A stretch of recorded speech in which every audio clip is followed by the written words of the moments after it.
본 방송에서 제공하는 투자 정보는 투자 판단에 대한 조언입니다. 방송에서 제공하는 주식의 가치, 가격 상승 및 가격 하락에 대해서는 방송사에서 보장하지 않습니다.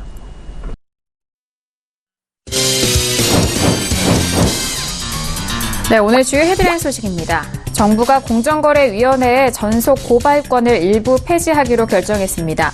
이에 따라 가격 담합 등 중대한 담합 행위가 발생할 경우 공정위의 고발 없이도 검찰이 자율적인 수사에 나설 수 있게 되면서 기업의 불공정 행위에 대한 적극적인 형사 제재가 이루어질 전망입니다. 중소벤처기업부가 벤처투자 시장에 1조 3천억 원 규모의 대규모 민간 투자 융자 자금이 공급된다고 밝혔습니다.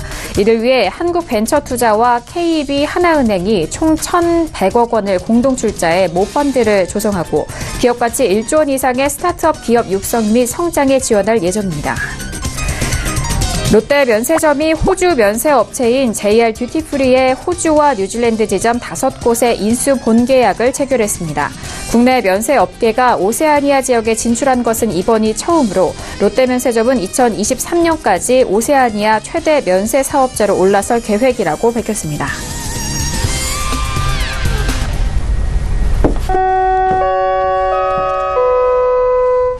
네, 안녕하세요. 평택천원 정석투자 MC 김은혜입니다. 자, 오늘은 화요일 장이었습니다.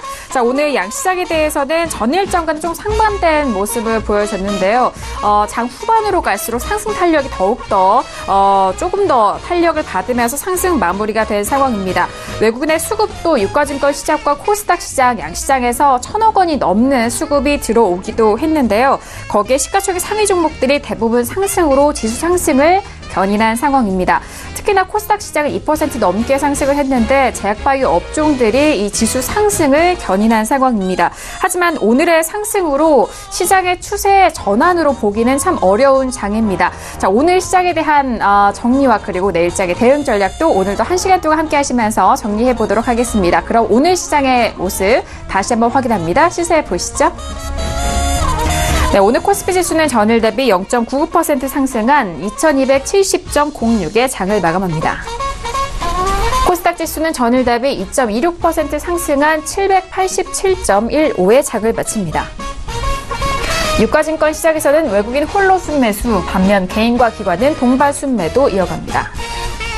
코스닥 시장에서는 기관과 외국인의 동반 순매수, 반면 개인 홀로 순매도 이어갑니다.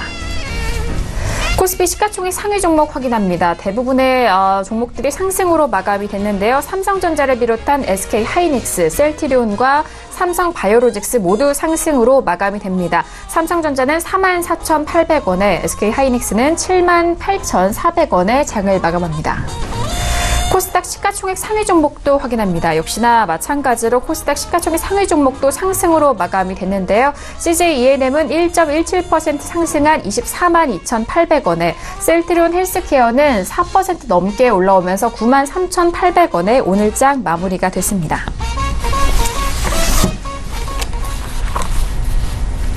네, 본격적으로 정석투자 시작해 보도록 하겠습니다. 화요일 이 시간도 학과장 정웅 대표님과 함께 이어가 보도록 하겠습니다. 학과장님 어서 오세요. 네, 안녕하세요. 네, 반갑습니다. 자, 학과장님 어제장에는 보합권에서 마무리가 됐는데 오늘은 양시장 모두 좀 상승으로 이어갔습니다. 자, 먼저 오늘 시작하기에 앞서서 인사 말씀 부탁드릴게요. 오늘은 매우 특이한 흐름이었습니다. 그리고 내일 상당히 중요할 것 같습니다. 물론 오늘보다 내일이 중요한 건 당연한데 뭐 항상 그렇지는 않아요. 오늘은 상당히 중요한 내용을 좀 전달해 드릴 것 같고요. 참고로 오늘 저는 6시간 이상 음성 방송을 했습니다. 정확하게 제가 기록을 체크해 보니까 6시간 18분 음성 방송했어요. 라디오 그 DJ처럼 뭐 음악 틀어놓고 뭐 몇 마디 하고 음악 틀어주고 몇 마디, 이게 아니에요. 6시간 18분 동안 제가 쉬지 않고 음성 방송을 했습니다. 그만큼 볼 게 많았다는 얘기예요. 벌써 이 얘기만 들어도 뭔가 다르지 않습니까, 평소랑? 그래서 오늘 좀 더 심도 있게 전달해 드리겠습니다. 네, 오늘 시장에 대한 모습이 참 중요한 만큼 심도 있는 내용 준비했다고 하니까요. 기대해 주시길 바라겠고요. 자, 그럼 오늘 1교시 바로 들어가 보도록 하겠습니다. 자, 오늘의 1교시는요. 시황 분석론이 기다리고 있습니다. 자, 일단 오늘 시장에 대해서 앞서서 인사말에서도 들으셨다시피 참 좀 중요한 하루였던 것 같은데 먼저 시황 분석을 좀 도와드리도록 하겠습니다. 자, 학 과장님, 그렇다면 양시장에 대한 시황 분석 다시 한번 도와주실까요? 오늘만 간단하게 말씀드린다 그러면 코스피는 이제 중국 증시 반등이 가장 컸어요. 그게 가장 큰 반등 요인이었다 이렇게 보고 있습니다. 거기에 또 외국인하고 기관이 이제 매수가 나오면서 상승을 해줬죠. 그 핵심 뭐냐? 바로 중국 증시입니다. 코스닥 같은 경우에는 제약 바이오가 오늘 이제 아주 좋으면서 이제 21선 돌파를 해줬습니다. 다시 이제 회복을 해줬고 이런 상태인데 지금 그 추세와 단기 또 현물과 파생 그리고 현재 그 여러 가지 중요한 어떤 등락 요소들 이걸 좀 체크를 좀 해드리겠습니다. 원래 맨 마지막 코너에서 해드리려고 했는데 그럼 또 시간 없는 분들은 안타깝잖아요. 제가 요약해서 전달해 드린다면 이렇게 보시면 돼요. 코스피나 코스닥이나 추세 전환하기에는 불가능은 아니겠지만 매우 희박해요. 그러니까 코스피나 코스닥이나 여기서 추세 전환 무슨 얘기냐? 다시 상승 추세로 전환되고 계속 올라가고 이거는 불가능은 아니지만 정말 희박합니다. 확률로 굳이 말하자면 5%가 안 됩니다. 한 1% 될까요? 그 추세는 전혀 의심할 필요가 없는데 중요한 건 단기예요. 내일 흐름이 단기 반등을 더 이어갈 것이냐 말 것이냐를 결정할 겁니다. 내일 굉장히 중요합니다. 현재 등락 요소 중에서 가장 중요한 게 사실 해외 증시입니다. 국내가 아니에요. 국내 특별한 거 없어요. 삼성전자 오늘 좀 반등 나왔다고 하는데 삼성전자 일봉 차트 한번 보세요. 계속 흘러내렸잖아요. 다른 대형도 마찬가지죠. 그럼 해외 증시를 크게 보면 두 가지입니다. 미국과 중국입니다. 왜? 미국은 시가에 영향을 주고요. 중국은 장중에 영향을 줄 수밖에 없어요. 이게 현실입니다. 근데 미국은 어떻습니까? 제가 차트 보여드리지 않고 그냥 말로 하겠습니다. 나스닥은 말할 것도 없고 다우존스조차도 지금 어떤 상태냐? 더 가기에는 좀 부담스럽고 밀려도 크게 이상할 게 없는 그런 정도의 어떤 상황입니다. 혹자들은 그렇게 말해요. 미국 경제는 앞으로 2, 3년 좋으니까 더 갈 거 아니냐. 그럴 수도 있어요. 문제는 한국은 안 따라간다는 거예요. 디커플링이라는 얘기예요. 제가 언젠가 얘기했잖아요. 저는 올해 2018년 딱 돼서는 미국 증시 더 이상 참고도 안 했다고요. 그냥 한번 슬쩍 보고 1월 하순에 고점 찍겠네. 이 정도 딱 보고 한국 증시하고 연동을 안 시켰어요. 연동을 안 시킨 게 현재까지 대성공으로 이어지고 있는 겁니다. 개인 투자자도 그렇고 주식 전문가들도 그렇고 미국 증시 때문에 우리나라에서 이 물량 정지 못하고 매수 사인 못 낸 사람들이 한둘이 아닐 겁니다. 개인들 입장에서는 미국이 저렇게 좋으니까 한국 밀려도 가겠지. 또 주식 전문가들 입장에서도 그런 생각을 할 거예요. 왜냐하면 초보 전문가들은 경험이 없잖아요. 모르잖아요. 노하우라는 게 없으니까. 그래서 아마 하다가 지금 여기까지 온 거예요. 오늘 반등 나왔다고 한들 최근에 추세가 망가진 걸 생각하면 올해 그죠? 이건 아무것도 아니죠. 그리고 미국은 현재 그렇고요. 그럼 중국이 문제인데 중국은 오늘 반등은 했어요. 다만 이게 추세적으로 다시 올라간다. 이거는 확정할 수가 없다는 거죠. 그래서 제가 이제 드리고 싶은 말씀이 뭐냐면 이따 또 제가 이제 마지막 시간에 또 중요한 얘기를 할 겁니다. 그러니까 해외 시장 브리핑 그다음 끝날 때. 근데 간단하게 여러분들 시간 절약상 안에서 이제 미리 말씀드린다 그러면 파생과 현물 전략을 제가 지금 잠깐 짜드릴게요. 오늘은 차트 보여주고 이게 의미가 없어요. 제 설명을 잘 들으셔야 돼요. 파생 같은 경우는 단기적으로 내일 어찌 보면 마지막 추가 매도 또는 강력한 신규 매도 찬스입니다. 그래서 거기서 만약에 이게 통하면 다시 내려가면 끌고 가는 거고 안 내려가면 청산했다가 그 다음부터는 그냥 단타 양방향으로 단타만 하면 돼요. 파생은. 그러니까 선물, 옵션, 두 가지 그렇다는 겁니다. 뭐 미니 선물도 마찬가지죠. 여기서 주식 선물은 좀 별개랍니다. 왜냐하면 주식 선물은 각각의 방향성이 틀리니까 종목마다. 그래서 내일 기존의 그 매도자는 강력한 추가 매도 포지션이 없었던 사람들은 강력한 신규 매도 일단 했다가 점심때 오후에 이렇게 보면서 이게 성공하겠다 싶으면 그냥 그대로 끌고 가면 돼요. 아니다.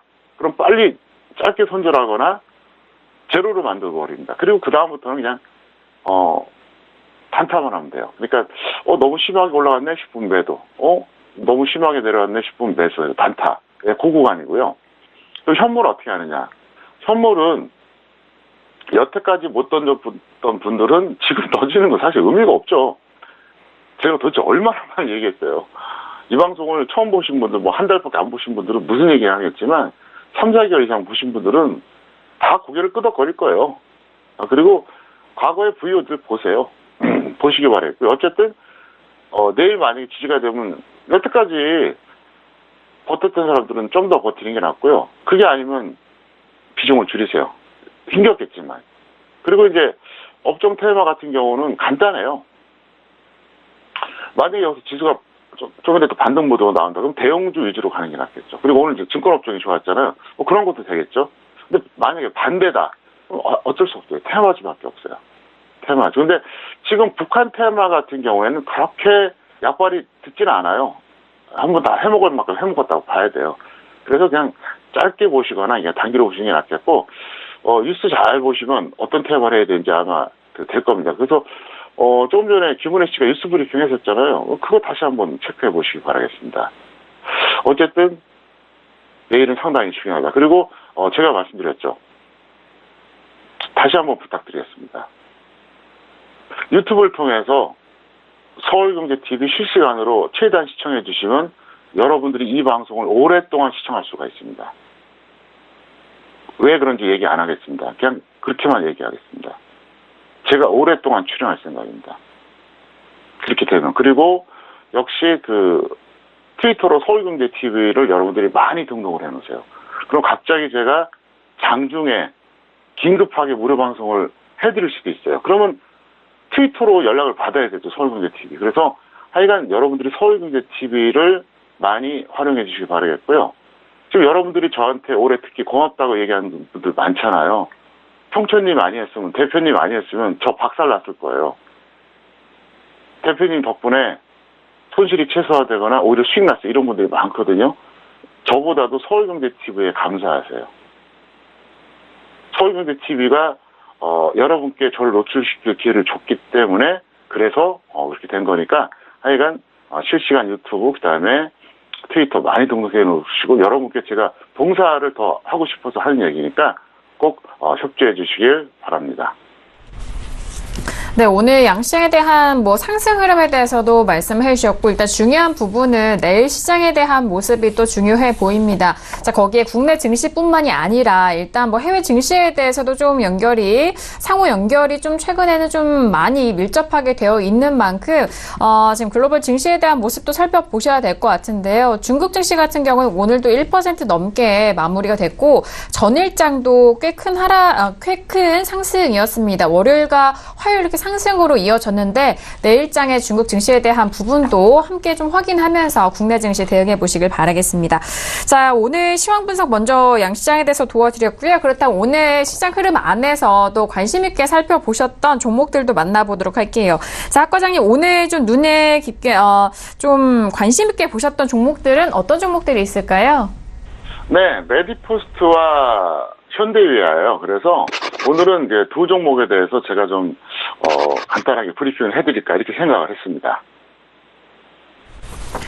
네, 제약업종에 대한 반등이 오늘 꽤 크게 나왔기 때문에 메디포스트도 좀 궁금해하실 것 같고 현대위아에 대해서도 궁금해하실 것 같은데요. 자, 과장님 그렇다면 두 종목에 대한 설명 다시 한번 들어볼까요? 네, 두 종목 다 고점에서 매수한 다음에 물린 분들이 많을 거예요. 사실 두 종목 다 그렇게 평가 이긴 경우보다 평가 손이 많을 텐데 지금 고민이 되실 겁니다. 그래서 설명을 드리겠는데요. 메디포스트 같은 경우 물론 여전히 고평가됐는데 제약바이오 쪽에서 2.5배 고평가는 아무것도 아니에요. 뭐 5배 기본이고요. 뭐 10배, 뭐 20배 그러니까 뭐 메디포스트는 고평가 됐다고 보기도 진짜 그 뭐하고요. 물론 이제 평택천농 기술특허 적정률과 기준입니다. 그래서 이 종목은 홀딩후 매도하시고요. 미보유자 관망해달라. 왜 그러냐? 지금까지 버텼으면 좀 더 버텨보고 아닌데 굳이 들어가지 말자. 왜? 만약에 뭔가 내가 현모를 매수하고 싶다 그러면 오늘 메디포스트 올라갔고 또 내일도 만약에 올라간다 그러면 뭐 왜 이걸 잡습니까? 다른 거 잡으면 되는데. 많아요. 현물은 뭐 오량주도 있고 뭐 테마주도 있고 많이 있으니까 그렇게 하시고 현대위아 같은 경우에도 역시 보유자는 홀딩후 매도하시고 미보유자는 관망해달라. 왜 그러냐? 이것도 뭐 비슷한 맥락입니다. 차트 보시겠습니다. 메디포스트 고점이 여기였어요. 예, 금년 고점이었죠. 엄청나게 올라왔어요. 지금 여기니까 사실 올해 그 이 종목을 매매하셨던 분들 2018년 기준으로 여기가 저가였거든요. 그러니까 2018년이 이제 언제부터였었냐? 이 수평선 오른쪽이거든요.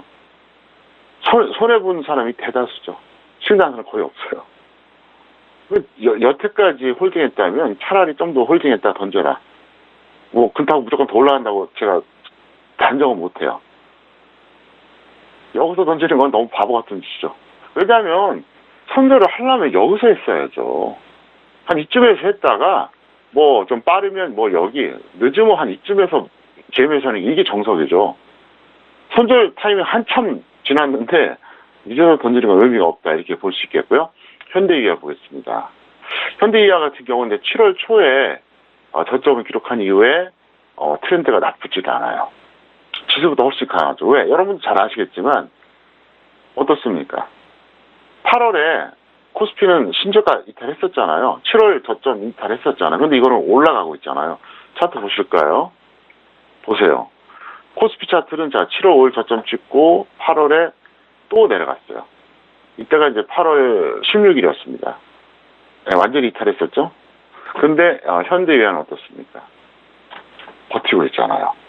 나름대로 뭐 이유가 어쨌든 상당히 강한 겁니다. 그래서 이거는 지수가 완전히 그냥 곤두박질 치면은 뭐 역시 떨어지겠죠. 근데 그냥 횡보만 해줘도 약간 더 갈 수도 있는 흐름이다. 그리고 이 종목 역시 어떻습니까? 너무 많이 밀렸어요. 보세요. 세상에 이게 말이 돼요 이게?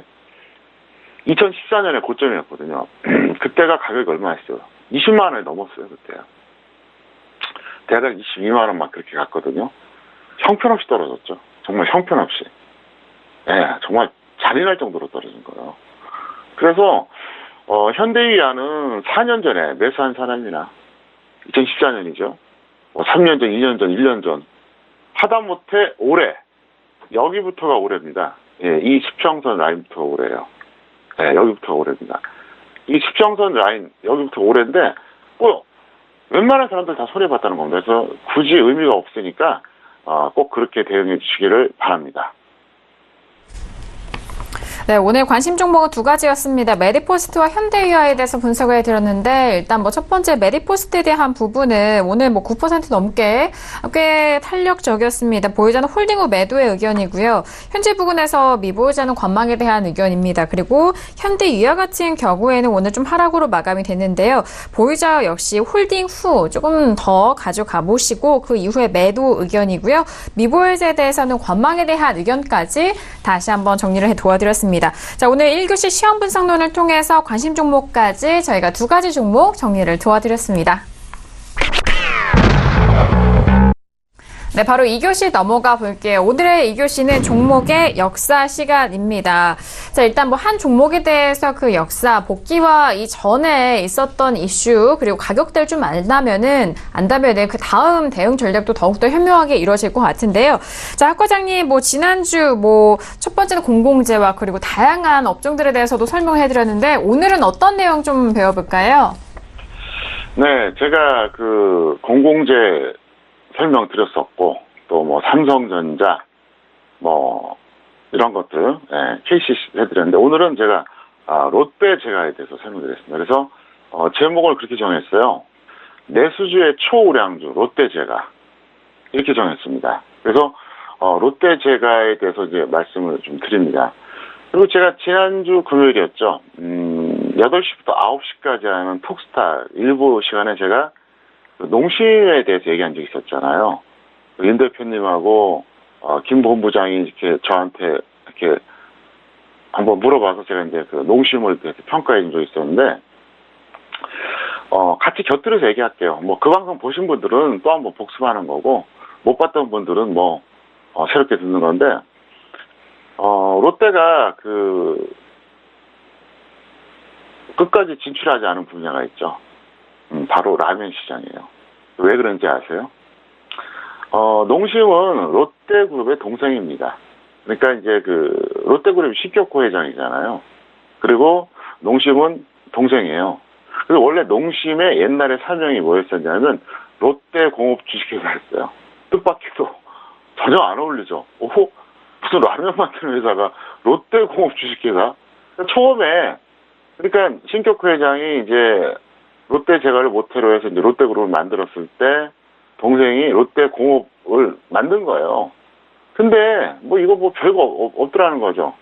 그러니까 에이, 라면 시장에 한번 진출해볼까 해서 농심이 라면 시장에 진출한 거예요. 그래서 농심이 삼양라면의 우지파동을 겪으면서 어떻게 보면 좀 반사적 이익을 얻어서 최강자가 된 거예요, 농심이 바로. 근데 사실은 더 중요한 게 뭐냐, 롯데가 만약에 라면 시장에 진출했으면 농심이 최강자가 됐을까요? 못 됐어요. 비교가 안 되는 그룹인데요, 농심하고 롯데하고는. 롯데 그 기술력, 뭐 여러 가지 뭐 어떤 유통망, 브랜드 같이. 그래서 어떻게 보면 오늘날의 농심은 롯데가 키워준 거예요. 그런 어떤 걸 알고 있으라 이렇게 말씀드리겠고요. 자, 그러면 왜 롯데 제과를 제가 꼽아봤는지 설명드려 볼게요. 롯데 제과는 제가 90년대 초반이었어요. 90년대 초반에. 종목 분석을 하다가 와, 이 종목은 묻어두면 먹겠다, 속된 말로. 왜? 제가 그때도 판단했어요. 왜 그렇게 생각했냐면은 이거는 뭐 엄청난 뭐 대박 기업은 아닐 것 같아요. 뭐 음식료니까. 근데 제가 가장 꼽는 게 첫 번째가 망할 확률이 없는 거거든요. 제가 기업 분석할 때 제가 첫 번째로 꼽는 게 뭐냐, 뭐 지금 실적 좋고 뭐 이런 거 중요하지 않아요. 지금 실적 좋고 실적이 좋다고 해서 무조건 좋은 게 아닙니다. 예를 들어 기술주 같은 경우는 계속 돈이 들어가야 돼요. 그러니까 세상이 공평한 거예요. 폭발적인 매출이 나올 수 있는 업종은 그에 상응하는 투자가 이루어져야 돼요. 그러니까 뭐 기술 쪽에 투자하든 뭐 인력에 투자하든 그래야지 유지되는 거예요. 근데 반대로 폭발적인 매출이 나오지 않더라도 안정적으로 하는 기업이 있거든요. 그럼 저는 사실은 망하지 않을 기업을 더 선호해요. 두 번째, 그러니까 업종이라든가 기업의 특성이 망하지 않을 기업이에요. 두 번째, 현금이 계속 쌓이는 기업들이에요. 뭐 IT 쪽에는 뭐 확 좋았다가 또 갑자기 또 확 또 그냥 곤두박질 치고 그런 데 많잖아요. 오죽하면 지금이야 뭐 SK 하이닉스가 대성공을 거뒀지만 그 전에 하이닉스였죠. 그 전에 현대전자였어요. 현대전자가 현대그룹이 운영했는데도 망했잖아요. 말 다 한 거 아니에요?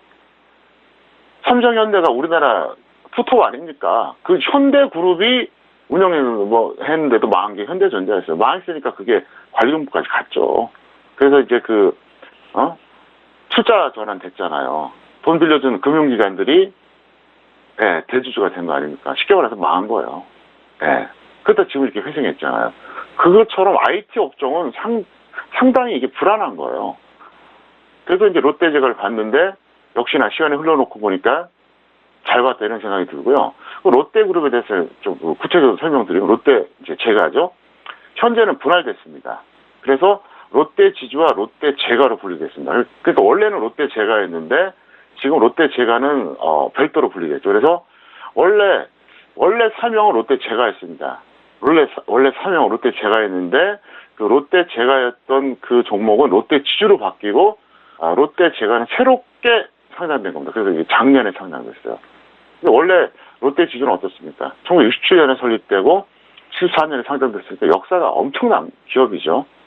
자, 가치로 본다 그러면 평택성능 비술주가 적정주가를 봤을 때 롯데지주가 각각 83,000원대, 롯데제가 29만 원대입니다. 아직도 저평가되어 있다는 거죠.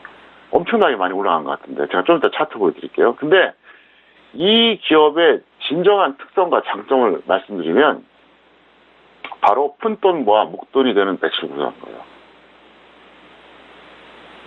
그 다음에 경기와 무관한 시장 지배력이에요. 이게 가장 큰 의미다. 무슨 얘기냐?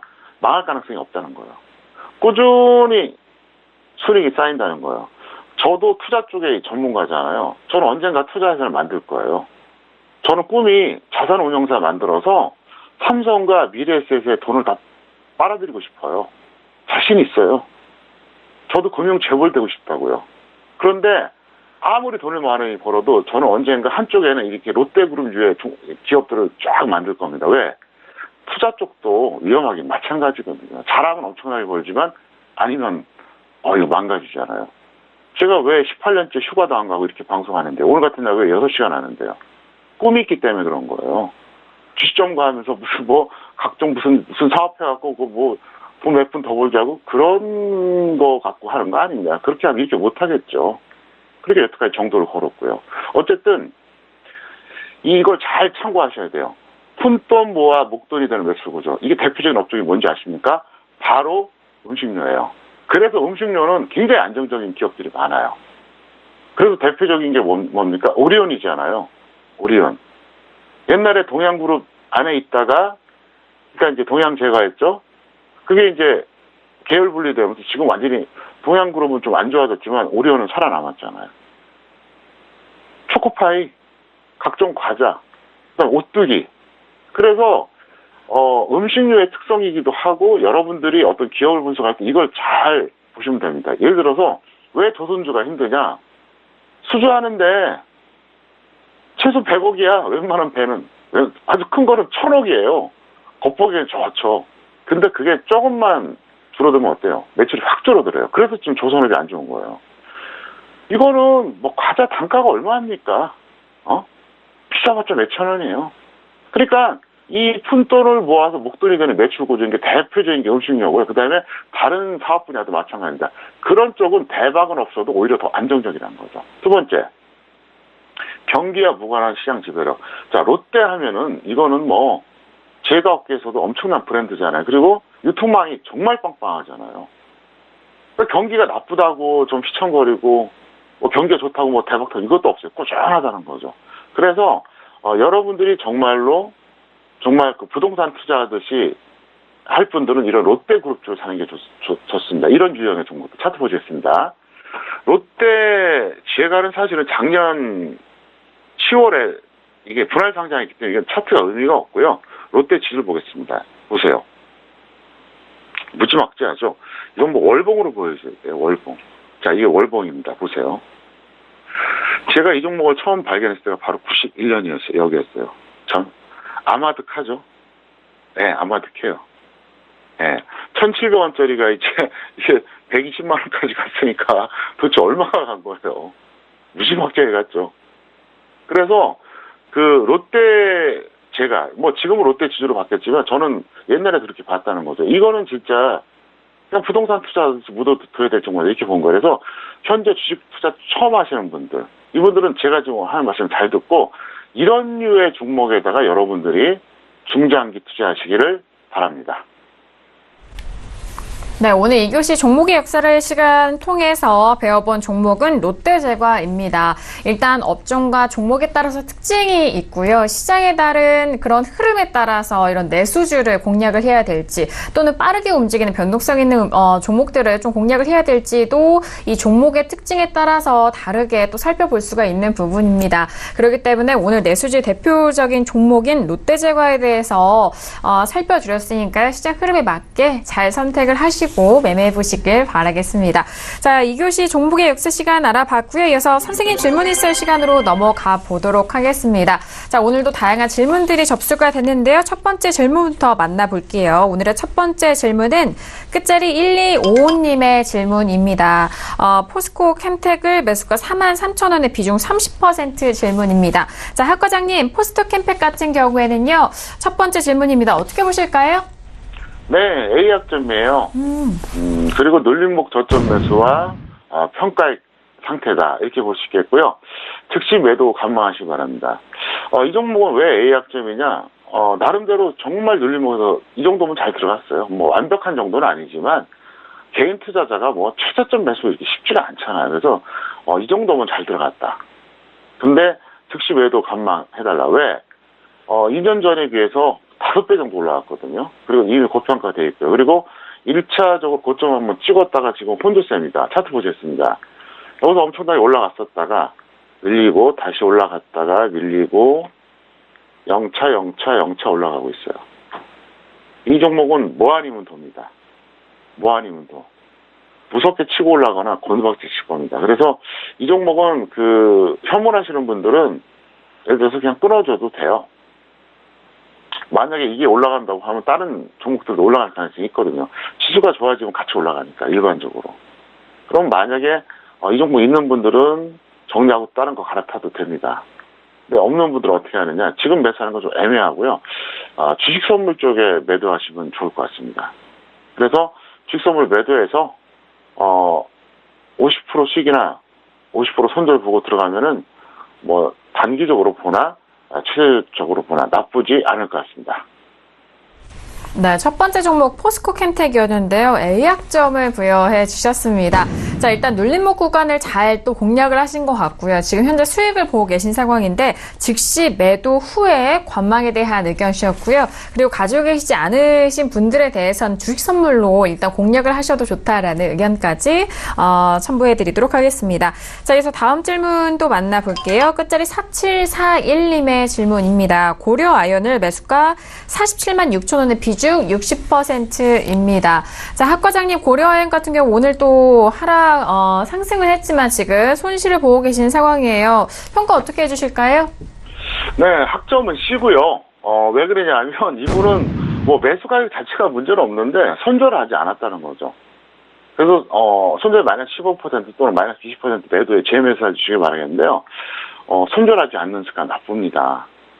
이 손절하지 않는 걸 습관화시키면 언제 손절하냐? 지수가 대폭 나갈 때 그때 손절해요.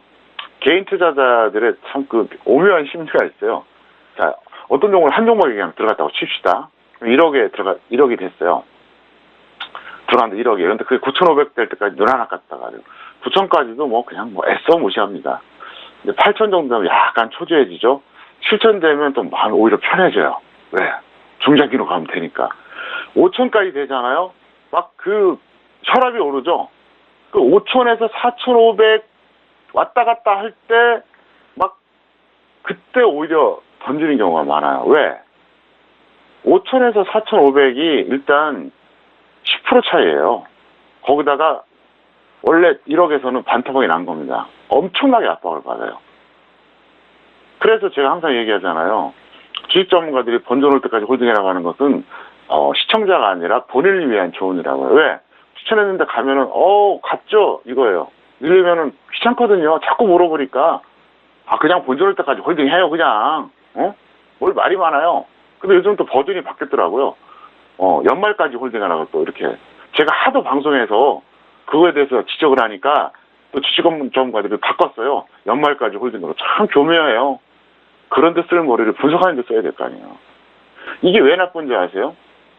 결국은 두 가지 중에 하나예요. 진짜 번져올 때까지 홀딩하는 사람도 있어요. 1년이든 3년이든. 그럼 어떤 문제가 발생하느냐. 1년이나 3년이라는 시간 동안 시간 뺏겨요. 기회 날려요. 다른 좋은 기회 날려요. 정신적으로 육체적으로 고통받아요. 본전이 된들 본전이 아니에요. 만약에 못하고 중간에 큰 손절하는 경우가 있어요. 왜 그런지 아세요? 다른 쪽에서 삐죽삐죽 튀어나온 게 보이거든요. 테마지들. 저거 잡았으면 내가 먹었는데 이 생각에 결국은 털려요. 그래서 짧게 손절해 주는 습관을 꼭 들이시길 바랍니다. 네, 일단 두 번째 종목에 대해서는 고려아연에 대해서 상담을 해드렸어요. 일단 평가는 C약점이 부여가 됐고요. 일단 매수가에 대한 부분은 괜찮지만 손절을 또 놓치신 부분이 아쉬운 상황입니다. 손절은 마이너스 15% 또는 마이너스 25% 매도 후에 재매수 의견 정리해드리도록 하겠습니다. 자, 지금 34분이 지나간 상황인데 오늘 뉴욕 증시가 개장이 된 상황입니다. 자, 오늘 같은 경우에도 가까이 올라오면서 상승 출발에 따라 있다라는 속보가 먼저 들려온 상황인데요. 어제장에 이어서 오늘장도 뉴욕 증시는 상승 출발했다라는 속보 전달을 해드리고요. 잠시 후 시황센터 연결해서 더욱더 자세한 내용 설명을 도와드리도록 하겠습니다. 자, 이어서 다음 질문도 만나볼게요. 다음 질문은 끝자리 7009님의 질문입니다. 세코닉스의 매수가 9,350원에 비중 20%인데요. 자, 학 과장님, 세코닉스 같은 경우에는 어떻게 평가해 주실까요? 네, 이 종목 같은 경우는 이제 시약점이고요. 약간 아쉬운 매수 가격대입니다. 손절 마이너스 10% 또는 수익 10% 매도 재매수해 주시길 바랍니다. 네, 세 번째 질문 세코닉스였습니다. 일단 지금 매수가에 대한 부분 비중도 적절하게 들어가셨지만 그래도 손절 마이너스 10% 또는 수익은 20% 매도 후에 재매수 의견 정리해 드리도록 할게요. 자, 이어서 다음 질문도 살펴봅니다. 끝자리 4449님의 질문입니다. 이번 질문은 형성그룹이고요. 형성그룹이네요. 그리고 1285원에 비중 70%, 비중 꽤 많이 실으셨어요. 자, 학 과장님, 형성그룹 같은 경우에는 학점 어떻게 될까요? 이 종목 A예요. 왜 그러냐면 비중이 좀 높긴 한데 확인 매매 차원이나 예측 매매 차원이나 모두 만족을 해요. 잘하셨어요. 그래서 본전 또는 수익 20% 매도 재매수 해주시기 바라겠고요. 이걸 확인 매매로 계산해도 그렇고 예측 매매로 해도 그렇고 제가 볼 때는 이 정도면 잘한 겁니다. 그래서 축하드린다. 그대로 대응해달라 이렇게 설명드리겠습니다. 네, 형성그룹이네요. 일단 A 학점을 주셨고요. 그리고 일단 본전 또는 수익은 20%입니다. 손절을 본전에 잡으시고요. 수익은 20% 매도 후에 재매수 의견 다시 한번 정리해 드릴게요. 자, 그래서 다음 질문도 살펴봅니다. 끝질이 8828님의 질문입니다. 지난번에 좀 살펴드렸던 KCC예요. KCC의 매수가 34만 4천원에 비중 20% 질문 주셨습니다. 자, 학 과장님, KCC 다시 한번 보네요. 이 질문에 대해서 어떤 학점 보여주실까요? C학점이고요. 약간 높은 매수 가격대입니다. 그래서 본전 또는 손절 마이너스 5% 매도 후에 재매수 하는데요. 이건 차트 보여드리겠습니다. 여기서 하신 거예요. 여기서 했다고 해서 안 간다는 건 아니죠. 갈 수도 있어요. 근데 이거는 일단 과정이 함겨지지 못하죠. 네, 이건 높다는 거예요.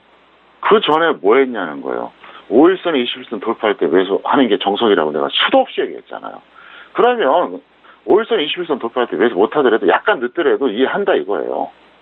동그라미는 아니란 얘기죠. 일단 과정이 함정이 못하다. 이렇게 설명드렸습니다. 네, KCC에 대한 질문 상담이었습니다. 일단 매수가가 살짝 높은 게 아쉬운 상황이고요. 자, KCC는 본전 또는 손절 마이너스 5% 매도 후에 재매수 의견 정리해 드립니다. 자, 여기서 다음 질문도 살펴볼게요. 다음 질문은요, 끝자리 6840님의 질문입니다. 호텔 신라를 매수가 92,800원에 비중 21% 질문 주셨는데요.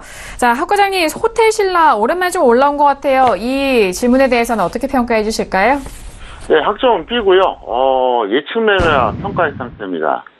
대응 전략 이렇게 해주세요. 본전 또는 수익, 플러스 10% 매도 재매수 하시고요. 호텔 신화는 일단은 운이 좋았고 잘하셨습니다. 그래서 이거는 이제, 추세적으로 보긴 좀 그렇고요. 왜냐하면 너무 고평가되어 있습니다. 그래서 일단 그렇게 대응해 주시면 될 것 같습니다. 네, 호텔 신라 지금 이제 수익을 보고 계신 상황입니다만 본전에 손절 잡으시고 수익을 10% 매도 후에 재매수에 대한 의견 다시 한번 정리를 도와드리도록 하겠습니다. 자, 오늘도 선생님 질문 있어야 시간을 통해서 다양한 질문에 대해서 상담 도와드렸습니다. 저희가 말씀드린 내용에 대해서는요, 투자 판단에 대한 조언이고요. 해당 상품의 가치와 수익률을 보장하지 않는다는 점 다시 한번 유의해 주시길 바라겠습니다.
네, 글로벌 시황센터 박나경입니다. 네, 오늘도 10시 30분 뉴욕 증시 개장했고요. 네, 개장 소식, 기사부터 먼저 좀 말씀을 드리겠습니다. 네, Stocks rise as bull market approaches milestone 이라고 제목부터 보실 수 있는데요. 네, 어제장에 뉴욕 증시 강한 상승 출발했다는 소식 전달드렸습니다. 이 기업 실적뿐만 아니라 이 기업들의 인수 합병이라든지 여러 가지 기업 활동들이 활발하게 진행이 되면서 강한 증시 상승을 견인했다는 소식 어제 전달드렸는데요.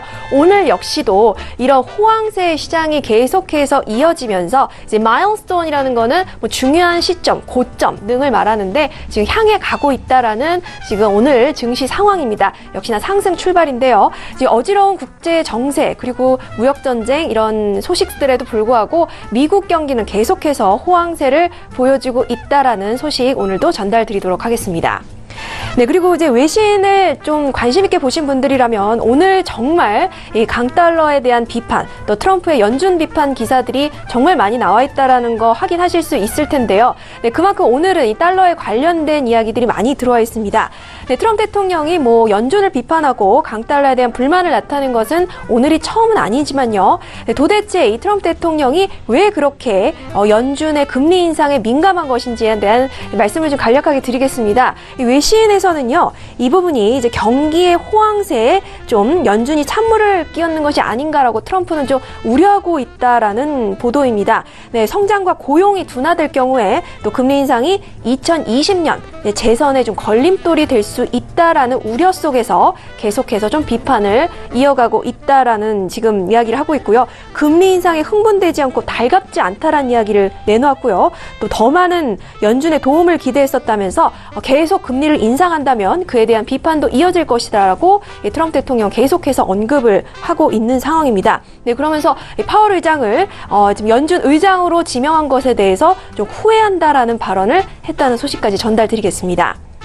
네, 그리고 오늘 이슈가 될 만한 또 첫 번째 소식입니다. 네.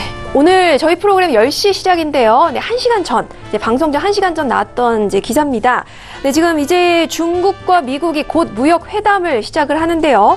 지금 중국은 이에 대해서 좋은 결과가 나올 것을 좀 기대한다라는 발언을 내놨습니다. 네, 하지만 이제 트럼프 대통령은요, 이 중국이 환율을 조작하고 있다라고 이야기를 하면서 이 외신을 통해서 많은 성과가 있을 것 같지 않고, 그리고 또 이 무역 분쟁을 끝내기 위한 시간 계획표 같은 것은 없다라고 못 박아서 이 트럼프 대통령은 이야기를 한 바 있습니다. 하지만 이 중국은요, 지금 제목에서 보시다시피 China says it hopes for good outcome on trade talks with U.S.라고 말을 했습니다. 지금 이제 루캉 중국 외교부 대변인이 밝혔는데요. 지금 이렇게 양국 간에 지금 회담에 임하는 자세가 지금 다른 만큼 어떤 결과가 나올지 지금 이해가 지금 기추가 주목되고 있는 상황입니다. 네, 그리고 이제 이 부분에 대해서 외신에서는요, 이런 차이점 때문에 이 부분이 계속해서 무역 회담에 좋은 결과를 나오는 데 있어서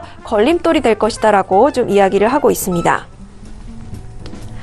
네, 그리고 오늘은 또 조금 중국 증시 이외에도 아시아 증시에 대한 이야기들을 좀 더 정리를 해드리고자 합니다. 네, 이렇게 이제 미중 무역 협상이 하루 앞으로 다가온 가운데 먼저 이제 중국 증시는요, 이 강세로 장을 마쳤습니다. 네, 홍콩 증시도 좀 오른 상황이고요. 네, 근데 지금 이제 중국 같은 경우에는 지금 이제 상하이 종합지수 전장 대비 35.36포인트, 즉 1.31% 상승한 2733.83의 거래를 마치면서 종가 기준으로 이 거래일 만에 2,700선을 지금 회복을 했습니다. 네, 그리고 선전종합지수는 전장 대비 20.21포인트, 즉 1.39% 오른 1,472.28에 마감을 했고요. 또 이렇게 당연히 미중의 무역 협상에 대한 기대가 증시를 상승 견인한 것으로 지금 해석이 되고 있습니다. 네, 전문가들에 따르면 무역 협상에서는 위안화 약세, 또 지식 재산권 문제, 또 중국의 부당한 무역 관행 등이 의제로 논의될 가능성이 크다라고 이야기를 하고 있습니다. 있습니다. 인민은행은요, 지금 위안화 가치를 0.52% 절상시켰는데 이 부분은 이 무역협상의 순항을 위해서 인민은행 층이 좀 의도적으로 한 것이 아니냐라는 지적도 제기되고 있습니다. 네, 중국 증시에서는 소비재와 제약 관련 업종이 좀 상승을 주도했다는 소식이고요. 반면 일본 증시는요, 지금 도쿄 증시가 엔화 가치 달러화 대비로 제자리 걸음한 가운데 좀 혼조세를 보이면서 조금 오르락 내리락하는 혼조세를 보이면서 마감을 했다는 소식입니다. 니케이 225 지수는 20.73포인트, 즉 0.09% 오른 22,219.73의 장을 마쳤고, 또 토픽스 지수도 6.73%, 즉 0.40% 하락한 1,685.42의 거래를 마감했다는 소식입니다. 네, 이렇게 지금 엔화 가치는요, 미국 연준의 이 금리 인상에 대한 트럼프 대통령의 비판적인 입장이 전해진 여파로 달러화 대비 좀 상승을 한 바 있습니다. 또 아시아 거래에서 횡보를 했는데요. 하지만 이제 대형 이벤트를 앞둔 경계감도 이 증시 투자자들의 방향성의 베팅을 좀 제한했다는 지금 전망들이 나오고 있습니다. 근데 이게 미국과 중국의 무역 회담뿐만 아니라 또 잭슨 홀에서의 이 파월 의장 연설 등 이 다양한 이벤트들로 지금 세계 증시가 좀 주목을 하고 있는 상황입니다. 네, 그리고 지금 개별 종목별로는 닌텐도가 0.89% 올랐고요. 또 소프트뱅크와 도요타가 각각 1.63% 그리고 0.53% 하락했다는 소식입니다. 네, 그리고 마지막으로 짧게 이제 대만 증시 정리를 해드릴 텐데요. 역시나 미중 무역 협상의 여파로 이틀 연속 상승 마감했다는 소식 전달을 드리도록 하겠습니다. 네, 이상 글로벌 시황센터 박나경이었습니다. 네, 미국과 중국의 무역 협상이 이제 22일과 23일 좀 바라보고 있는 시점인데, 하지만 바로 스무스하게 가는 경우는 없는가 봅니다. 자, 학 과장님, 일단 오늘장 뉴욕 증시에 대해서 3대지수 모두 상승 출발한 상황인데, 내일장 또 중요하게 보셔야 된다고 했잖아요. 내일장 전망 어떻게 보실까요? 네, 내일장 대응 전략 말씀드리기 전에 간단하게 설명을 드릴게요. 그냥 시간이 없어서 길게 못하겠는데, 제가 언젠가 그랬죠. 특정 국가의 지도자를 분석을 하면 그 해당 국가의 그 정책이 보인다. 트럼프의 속성에 대해서 보편적 가치에 관심이 없고 절충 마인드가 없다. 현재 관점이다. 지금 그 박나경 씨가 브리핑한 뉴스 다 적용이 돼요. 이 사람은 약속, 신뢰 이런 거 별로 중요하지 않아요. 중국하고 협상 끝나도요. 또 뒤집은 그만이에요. 왜? 슈퍼갑이니까. 두 번째. 절충 마인드 없어요. 끝까지 자기 이익을 취득하려고 그래요. 그러니까 협상이 좀 쉽지 않을 거라는 거고요. 그 다음에 이제 금리 인상 문제도 그거잖아요. 나중에 미국 경제가 어떻게 되거나 말거나 내 정치 가도에는 금리 인상은 어쨌든 이거는 독이야. 그러니까 하지 마. 철저하게 현재 관점이죠. 그러니까 그게 다 드러나잖아요. 자, 내일 포인트가 그겁니다. 코스피 21선 돌파 시 매도 관점으로 대응해주세요. 현물이든 파생이든. 그랬다가 만약에 다시 밀리면 파생은 그대로 끌고 가고, 만약에 안 밀리면은 정리하고 그냥 단타 모드로 가는 거고요. 현물 같은 경우에는 다시 재매수해도 되고 아니면 다른 종목 매수해도 되니까 포인트는 코스피 21선 돌파할 때는 일단은 매도 관점이다. 결과를 떠나서. 여기서 어떤 왜곡이 더 일어나면 더 갈 수도 있고, 아니 밀 수도 있는데 그건 저도 지금 장담 못해요. 내일 장을 봐야 됩니다. 확실한 거는 추세 하락은 변함이 없다. 다만 내일 상황에 따라서 단기 반등이 조금 더 나오느냐 마느냐 결정된다. 이게 오늘 포인트입니다. 네, 오늘의 상승으로 이 추세가 상승 쪽으로 이어간다면 좀 전환이 되지 않을까 궁금하신 분들의 위해서 대표님 또 한 말씀 해주셨어요. 추세 하락에 대해서는 변함이 없고 일단 이 반등의 지속 여부가 좀 중요하다라는 그 부분입니다. 다시 한번 확인해 보시길 바라겠습니다. 자, 오늘 저희가 준비한 소식에 대한 내용은 투자 판단에 대한 조언입니다. 해당 상품의 가치와 수익률을 보장하지 않는다는 점 다시 한번 유의해 주시길 바라겠습니다. 자, 오늘 저희가 준비한 소식과 내용은 여기까지고요. 저희는 내일 이 시간 봉주 선생 이강민 전문가님과 함께 돌아오도록 하겠습니다. 감사합니다.